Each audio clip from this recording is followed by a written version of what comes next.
Why did I stop teaching? So, before I was offering marketing services on the side, like freelance, I actually used to teach, and I would teach things that I learned in college from my courses. But what I realized was teaching that type of stuff, math and physics, anything like that, science.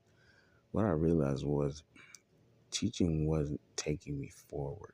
Like before I got a job, okay, yeah, great. Teaching and tutoring could give you some like cash on the side if you needed it. But like once I realized that I could do the same for my profession and even go from students to other marketers and with companies, I was like, well, teaching isn't actually making me better at what I do for a living, right? So it's like I don't want to look backwards. I want to look forwards. And also I had a big light bulb moment that you can't as good as you are, you can only charge so much for something that doesn't generate revenue. And that's a big realization. Um, because your market when you're teaching is broke students or their parents, right? But your market when you're providing professional services is businesses and employees of those businesses who are trying to up their game. So it's like, well, when it comes to the ability to pay and to pay well, you want to be always with business. And so it's like, I realized that teaching, as good as I got at it, the ceiling was just too low to ever really grow my income. I could always find students, and I had a great profile for attracting them, great reviews for getting them results, but it wasn't the most optimal path. And so my first lesson doing freelance work was um, do something you actually specialize in, not just something you know. Make sure you're at above average or at least average at what you're gonna do when you're starting out. But but as you progress, you don't want to try to offer everything. Only offer what you can guarantee. Because what'll happen is your reputation will drop. And that's not worth the money, especially when you're first starting. Each ding on your rating hurts way more when you're new and don't have much um, you know, have many ratings.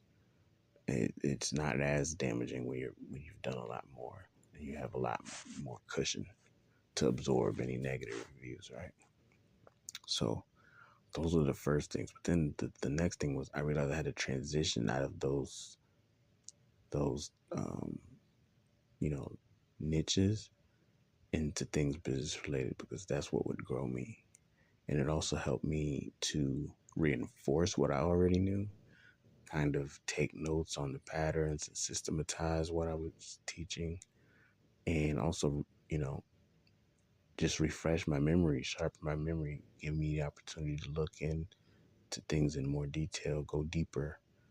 And that was a huge turning point for me because, you know, my income at that point was multiplied, right? For the same amount of time, I was multiplying.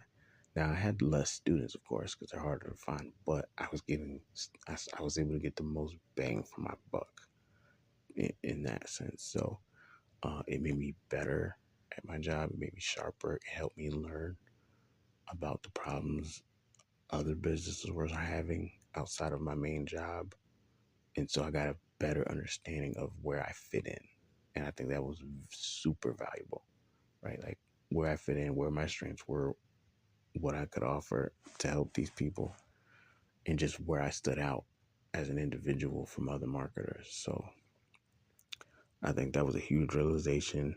And that's why I no longer, you know, if you solve college level problems, um, it kind of keeps you stuck at college level stuff, right?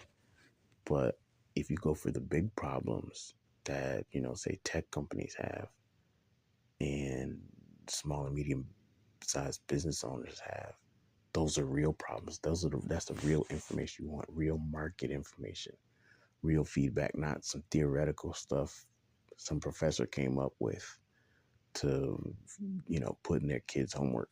So even for marketing for college students, I don't do that anymore, right? I only want to really work with businesses. I don't want to help someone, study for a quiz or figure out how to solve a problem in a book, and I think anyone doing what I do will benefit from that info, that insight of stick to what you can guarantee. Sure, if you want to learn other stuff, do it on the side. But if you're not good enough to give a guarantee, I give 100% guarantee, right? If you're not willing to swallow that loss, then that means you're not good enough. You're not confident enough in your skills to offer it yet.